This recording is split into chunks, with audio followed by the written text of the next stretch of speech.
नमस्कार दोस्तों, सत श्री अकाल, गुड इवनिंग, वाहिगुरु जी दा खालसा, वाहिगुरु जी दी फतेह। आजकल YouTube के ऊपर एक बड़ा ही चर्चित रहे है और आपने भी हो सकता है अब से पहले आपने नहीं सुना होगा, लेकिन अब तो इतना चर्चा में आ गया फेसबुक, यूट्यूब, इंस्टाग्राम, तो अब तो आपने नाम सुन लिया होगा या हो सकता है आप में से बहुतों ने पहले भी इनका नाम सुना होगा। और नाम है इनका आचार्य धीरेंद्र शास्त्री। मैं आपको एक एक चीज ना कि किसी का पक्ष रखते हुए ना कि विपक्ष रखते हुए आपको मैं बता रहा हूं, ये आपका निर्णय है कि कृपा है, जादू है या पाखंड है, अंधविश्वास है या हनुमान जी महाराज की कृपा, ये फैसला आपका है, ये आपको सोचना है। मैं एक अध्यापक के नाते जो बता रहा हूं, जो चीजें हैं उनको बताते हुए आपको लास्ट तक ले जाता हूं। आप लास्ट तक देखिए, फिर आपका निर्णय है, अपना निर्णय। इनका नाम है आचार्य धीरेंद्र शास्त्री और इनके दादा का नाम है भगवान दास गर्ग और इनके पिता का नाम है राम कृपाल गर्ग। इनके राम कल्याण, ये दो भाई हैं, बड़े भाई धीरेंद्र शास्त्री जी हैं और छोटे सालिम राम गर्ग, जैसा कि इन्होंने एक इंटरव्यू में बताया उस आधार पर। वर्तमान में ये बागेश्वर धाम के पीठाधीश्वर हैं और इनकी उम्र लगभग 26-27 या लगभग 26 साल उम्र बताते हैं इनकी। अब बात करते हैं हम बागेश्वर धाम की कि ये कहां है, क्या है। बुंदेलखंड आपने नाम सुना होगा, खजुराहो तो सुना ही सुना होगा जी के पढ़ने वालों में। ये छतरपुर एमपी के अंदर, उसी के आसपास में पड़ता है, छतरपुर एमपी के अंदर। अब यह है कि यहां किस वजह से ये प्रसिद्ध हुए, क्या इन्होंने अपने बचपन के बारे में भी बताया। धीरेंद्र शास्त्री आचार्य, लोग इन्हें बाबा कहते हैं, जबकि ये खुद को ये कहते हैं मैं कोई बाबा नहीं हूं, मुझे धीरेंद्र शास्त्री आचार्य होगी। तो इन्होंने बचपन के बारे में बताया कि बड़ी गरीबी में बचपन गुजरा है और धीरे उस समय मैं राम कथा करता था या कथा करके अपना जीवन यापन करते थे परिवार का और का, इस हिसाब से। तो इन्होंने इंटरव्यू में जब पूछा गया पत्रकार कि अब आप गाड़ियों में चलते हो, तो उन्होंने कहा कि भक्त हमें गाड़ी दे जाते हैं कि आप बैठिए कुछ दिन तक कृपा, तो हम उनकी इज्जत रख लें, गाड़ी रख लेते। मेरे पास वर्तमान में कोई गाड़ी नहीं है, सिर्फ एक मोटरसाइकिल है, ऐसा इन्होंने इंटरव्यू के अंदर बताया था। अब बात यह कि बागेश्वर धाम क्यों चर्चा के अंदर है। यहां पर अर्जी लगाई जाती है, जिसे पेशी कहते हैं, कि 5 मंगलवार जाना होता है, पेशी लगाई जाती है और उनके बाद में धीरेंद्र शास्त्री जी जो है वो स्वयं बुलाते हैं और बुलाने के बाद पर्चे में उनके बारे में लिख, जैसा आपने देखा भी होगा, पर्चे के अंदर वो लिख देते हैं, जो भी समस्या होती है वो पहले बता देते हैं कि ये बातें लिखिए, ये, और उसका समाधान भी बताते हैं।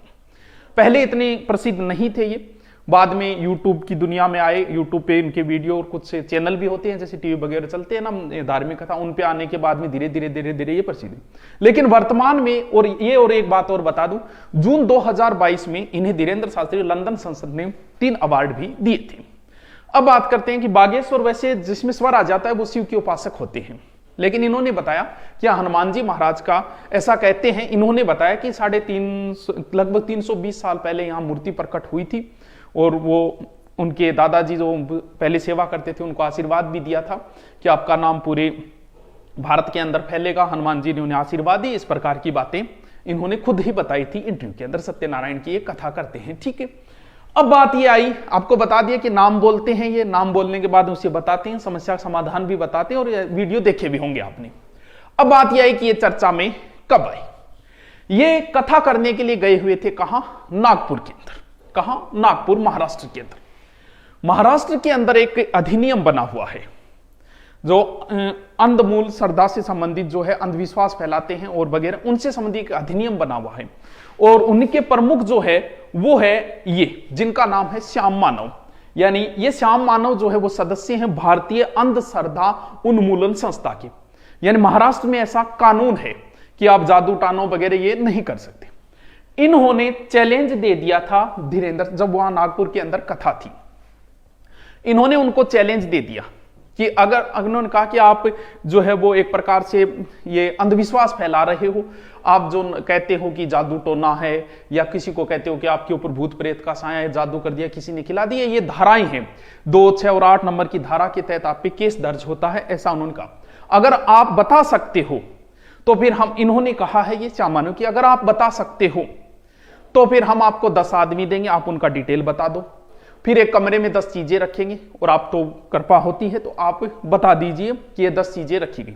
अगर आप ऐसा 10 में 90% बातें भी आपकी सही मिल गई तो हम आपको 30 लाख रुपए इनाम दें। वो आपकी मर्जी, आप लेते हैं या नहीं लेते हैं, ठीक है। और आपको भी 3 लाख अगर आप देते हो तो भी देते हो तो ठीक है, नहीं वरना फिर आप ये चीजें बता दीजिए। अगर आपकी 90% बातें सही मिली तो मैं इस संस्था जो 40 साल से कार्य करे, मैं संस्था को बंद कर दूंगा और मैं जो है वो आपसे माफी मांगूंगा, ऐसा इन्होंने कहा है जो प्रमुख है। ठीक है, अब ये कहते हैं कि जैसे इन्होंने ये बात कही तो उन्होंने जो कथा लगभग 9 दिन की थी वो वहां से 7 दिन बाद ही वहां से चले गए। इन्होंने कहा कि आप यहां से कैसे मतलब भाग गए आप यहां से, जब हमने आपको चैलेंज दिया। तो इधर उनका ये कहना था कि हमारे गुरुजी का जन्मदिन था तो 2 दिन हमने यहां से कम किए और 2 दिन आगे जो कथा उनमें कम करके हम उनकी तैयारियों के अंदर थे। और इन्होंने कहा कि अगर आपको करना है तो कोई बात नहीं, आप आइए वहां पर और हम आपको चैलेंज का आप जो भी कर रहे हो मैं एक्सेप्ट कर रहा हूं। इस तरीके की बातें आपस में चली। अब इनका अभी वर्तमान में धीरेन्द्र शास्त्री जी का जो है वो प्रोग्राम चल रहा है छत्तीसगढ़ रायपुर के अंदर। ऐसा कहते हैं कि वहां लगभग 4 लाख लोग आए हुए थे। उन्होंने वहां पत्रकार थे 30-40, क्योंकि वर्तमान के अंदर तो चर्चा में तो सारे पत्रकार भी गए हुए थे, लगभग 30-40 मीडिया वाले वहां थे। उन्होंने उन मीडिया वालों में से कहा कि आप डिसाइड कर लीजिए, कोई एक यहां आ जाइए और मैं उनको बता दूंगा। वो डिसाइड नहीं कर पाए तो उन्होंने किसी एक महिला से कहा कि आप आ जाइए।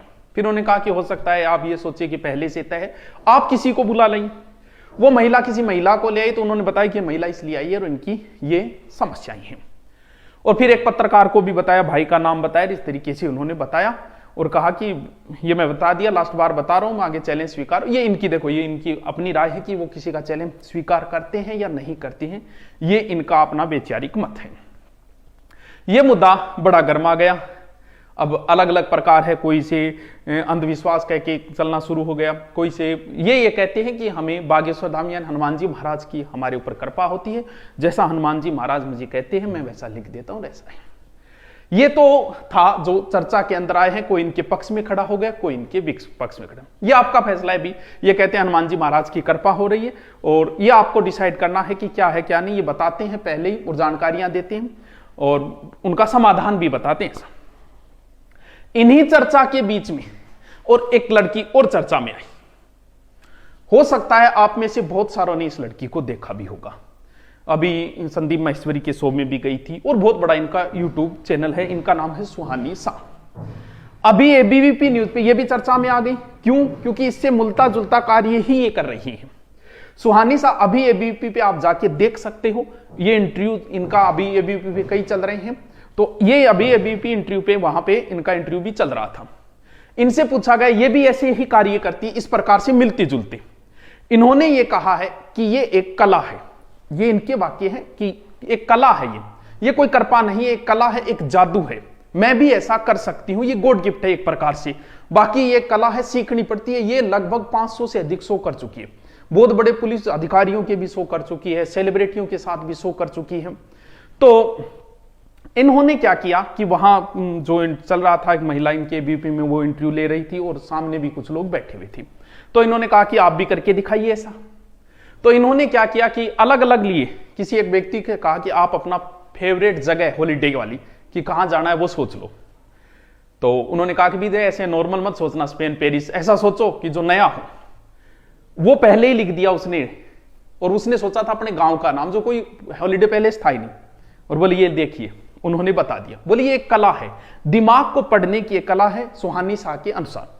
फिर उसी समय उन्होंने कहा कि जो इंटरव्यू लेने वाली जो लड़की थी, नाम मुझे नहीं जाना, वो इंटरव्यू आप देख लेना।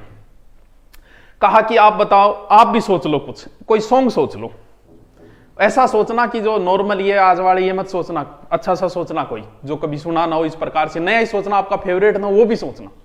उन्होंने सोचा और उन्होंने पहले ही तख्ती के ऊपर लिख दिया था। जो उसने सोचा था पंछी बिनू उड़ती फिर, बोलिए यही सोचा था ना, बोलिए। फिर बोला ऐसा करते हैं कि हो सकता है आप पहले हमसे मिले और हम किसी को लाइव जोड़ते हैं टीवी के ऊपर। उसी समय जो शो चल रहा था, टीवी के ऊपर जोड़ा गया शिवानी दुर्गा नाम से एक महिला को, मनाली से। वो आप देख सकते हो इंटरव्यू, जो तंत्र विद्या की जानकार थी। उन्होंने भी कहा कि मैं सुहानी शाह के देखा जरूर है लेकिन मिली नहीं हूं कभी। तो वो लाइव थी टीवी के ऊपर। उनसे भी कहा कि आप कुछ सोचो। तो सुहानी शाह ने कहा कि दोबारा सोचो। जब सोचा तो पहले उन्होंने लिख दी थी। उन्होंने सोचा था कि सचिन की मर्डर हिस्ट्री कब सोल्व होगी। तो सुहानी शाह ने कहा कि मैं आपको 2-3 बार इसलिए ऑब्जर्व कर रही थी क्योंकि लोग सुशांत की सोचते हैं, मैं सचिन और सुशांत में कंफ्यूज हो गई थी। आपने ये सोचा? बोला हाँ मैंने यही सोचा है। तो इनका ये कहना है कि ये एक दिमाग पढ़ने की एक कला है जो कोई भी कर सकता है।